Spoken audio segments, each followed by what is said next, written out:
Okay, so for today, I do have visualizing contours and two variable functions. It's basically a slideshow, so it should be pretty easy.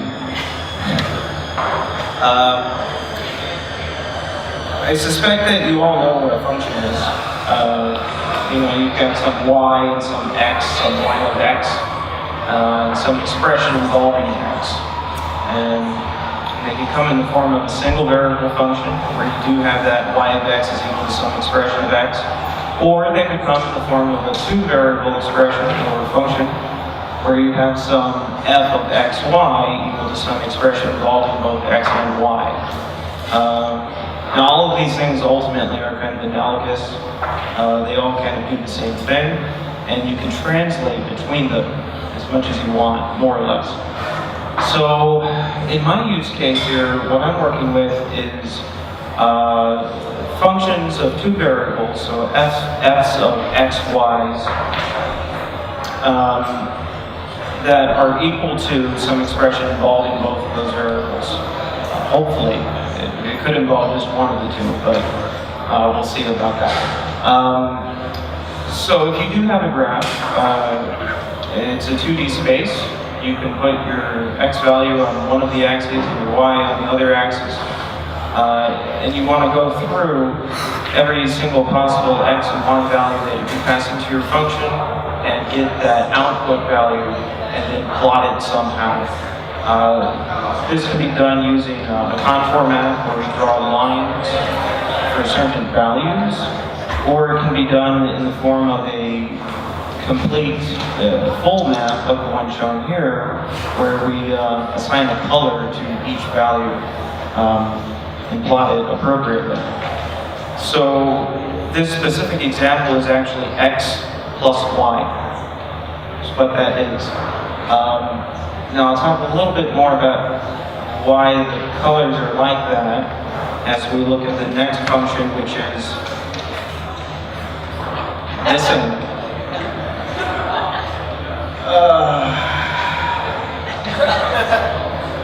I didn't test the next one.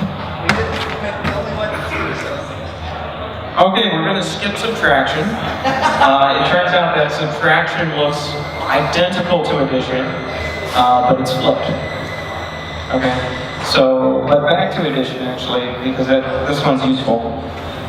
Now implicitly this is subtraction, but non-implicitly it's addition. And that just, it's a messy thing. Where are the colors coming from? I've done the dumbest thing possible. I've passed integers in as my x and y's, and I've interpreted the output value as an RGB color. Now we're using, here with, this was programmed in Java. I was using 32-bit integers. You know that RGB is traditionally 24-bit color, at least it is nowadays. So we're truncating a few bits, but that doesn't matter. We get the same effect. So where it's white and yellow, it's actually negative numbers, and where it's blue and black, those are positive numbers. And if you know about how RGB colors are encoded, that should make sense to you. The banding comes across for the same reason that RGB has its own encoding. So the next slide, this one's multiplication, and it's a lot more interesting than the addition, but it's the same thing. You can see that in the first quadrant, you've got blues and blacks. Those are positive numbers. In the third quadrant, blues and blacks. So we're multiplying a negative by a negative to get a positive. But in the second and fourth quadrant, we have yellows and whites and reds, because those are negative numbers. And they're mirrors of each other, because that's how multiplication works. There are more A patterns visible. Those, I believe, come about primarily due to the banding of the sRGB encoding, but there may be something else going on too. I'm entirely sure. The next item on the list is also sadly missing. I hope not too many of these are missing. This one should have been division. it looks about like that anyways. This one looks similar to Division. This is modulus. So, it's a shame we didn't get to see Division. But Division doesn't, well, it's pretty good looking, but modulus is pretty good looking too. Split in half. Half of it's negative, half of it's positive. There's a line in the middle of indeterminacy. We can't divide by 0, so that's what that's about. And there are similar lines throughout. Some really nice patterns in there. It's modulus. If you think about it long enough, it makes sense. We don't have to restrict ourselves, of course, to basic math operators or polynomial functions. We can do bitwise functions, right? So this one here is, I believe, the function and. It's x bitwise and y for all of the x's and y's. And similarly, the color, it's all the same thing. So conceptually, the third quadrant of x and y is negative. Not really sure if that makes sense, but that's what it appears as.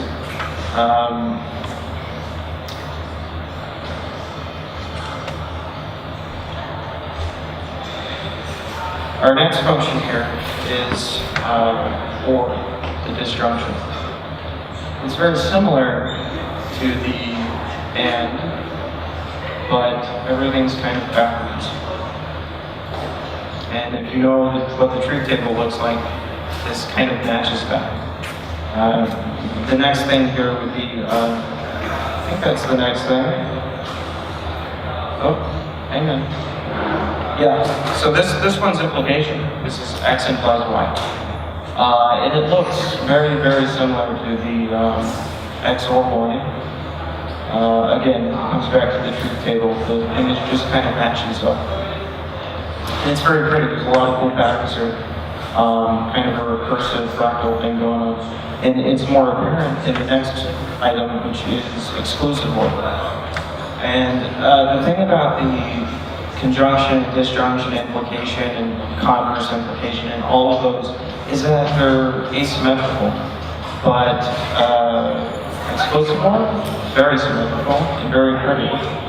This is one of my favorite of the functions for that very reason. The next item on the list to look at is this one.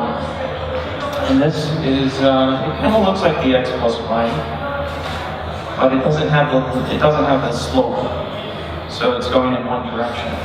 And you might be able to guess what it is also if you look at the next item, which is the same thing but in the opposite direction. So these two, if we thought about them as simple functions using x and y, they would be x and y. But you can also think of them as bitwise operators, the projection of x or the projection of y, and that's what they are respectively. And so you're just viewing one slice of either of them and seeing whether negative and whether positive. This is not an error. This is also a Boolean function. It is contradiction. So it's just all zeros. And the next one is tautology. It's all ones. It's very pretty.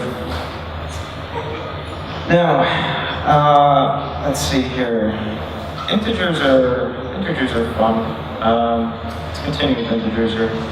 Get back into some polynomials. These are circles.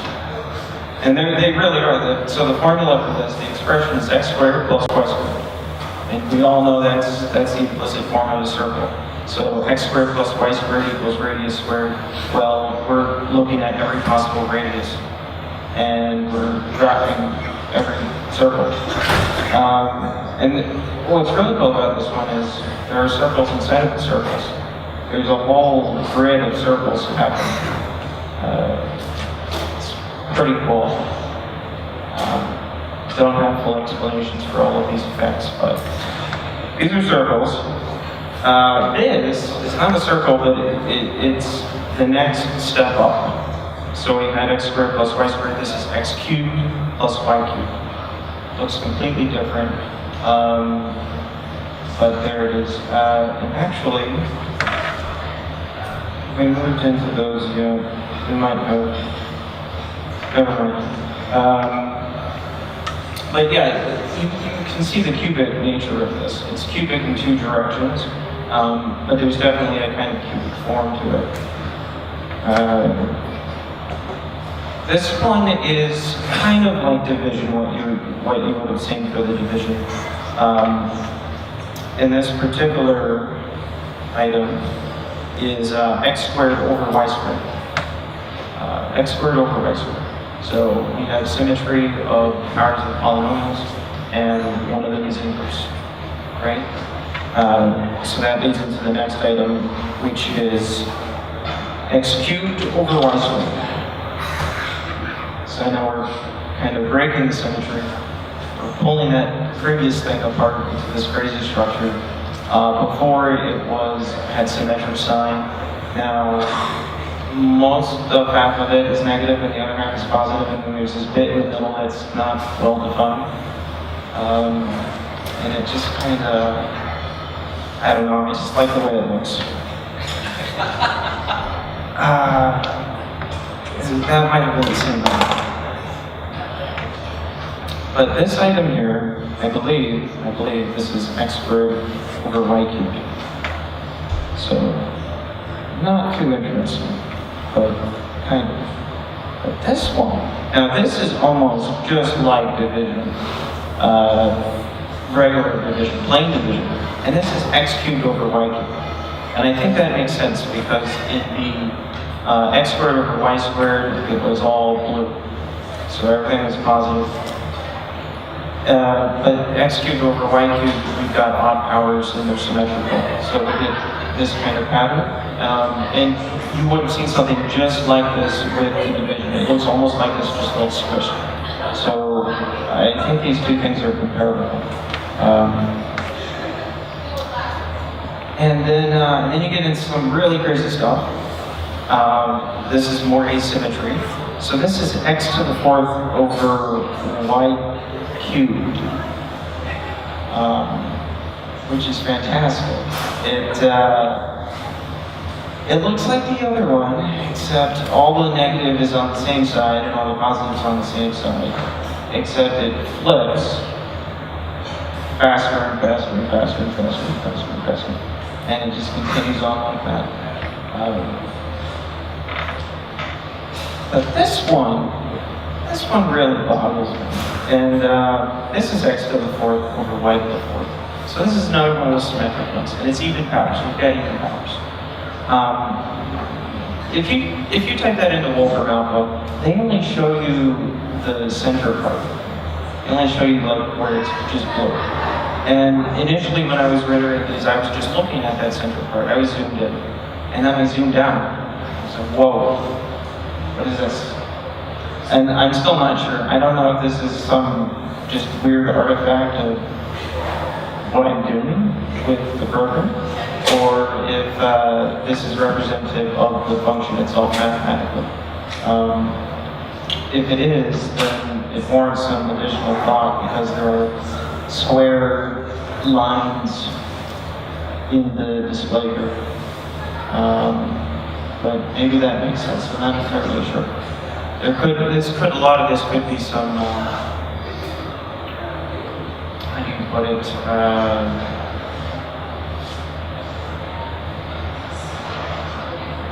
when something reaches its limit and can't go any further. Could be some of that, but I'm not entirely sure. This one is also one of my favorites, just by its appearance. Now, the integers are great, but we like floating point numbers.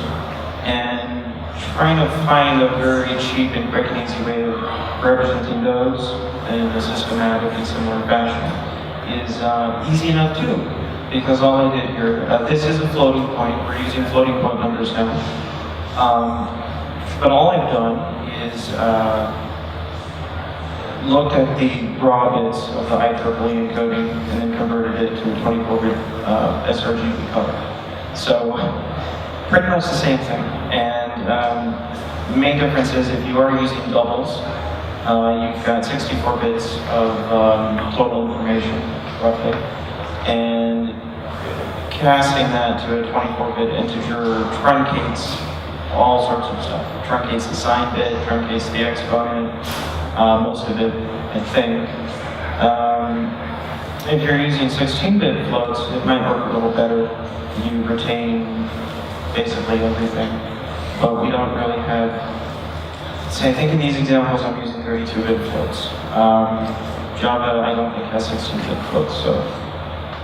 Well, anyways, you can use floats, and so this is something, right? That makes sense. However, it's a sine wave, like cosine sine, but sine, positive, negative, isn't represented here because I have thrown that away.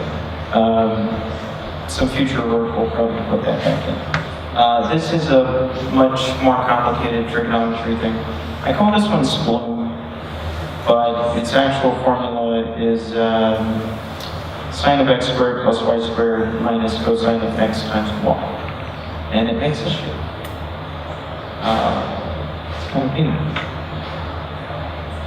This one's cut off. Should be like that. But this one's a good one too. Just trust me. This is another nice one. I call this one rings and squares. These are pretty common functions too. If you Google nice looking functions, these will show up. Not these pictures, but contour maps of these functions. So this one's weird though, because when you look at the contour maps, you basically see circles and squares, but when you look at it this way, you see kind of squircles and then really, kind of hazy, stretched out lines. So I don't know entirely what to make of that one. This is a cardioid is the technical term, but if you like, it's a heart, and that's all trigonometry too. Actually, no, that's not trigonometry. Now that I'm thinking of it, the heart is there's a cube root and a couple squares. So that one's pretty simple. This is the floor of X. So yeah, it has a floor-like nature. We're doing some kind of conversion to integer space with that one. It's getting very blocky. This one's cool. This is, I think, x squared cosine x minus 10y. I'm not really sure what it looks like, but I think it's neat. This one's almost like a radical. This is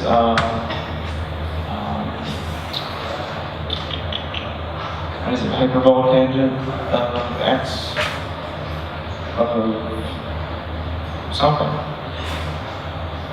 Yes, circles. But coming back from trigonometric functions this time, not from, they are circle functions, but it's slightly different, not from the x squared y squared.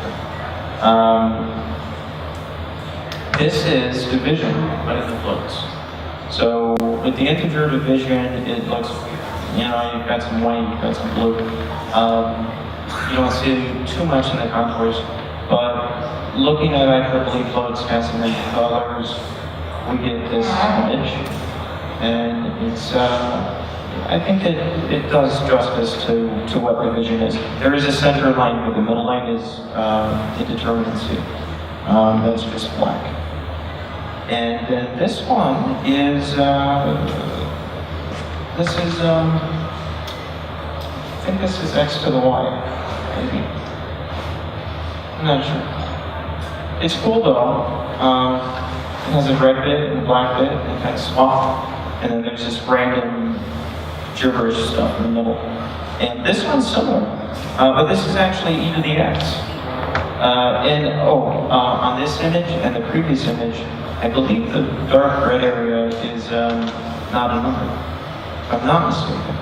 That's how it's being interpreted. So 0 there, I believe, is black, red's not a number, and then we've got some stuff in the middle. And the last one that I have to show you is X plus Y, but again in the floats. And this one is one of my favorites. It's just a beautiful gradient, set of gradients, and it's just X plus Y. That's all that is. Just, you know, thrown through a few different encodings.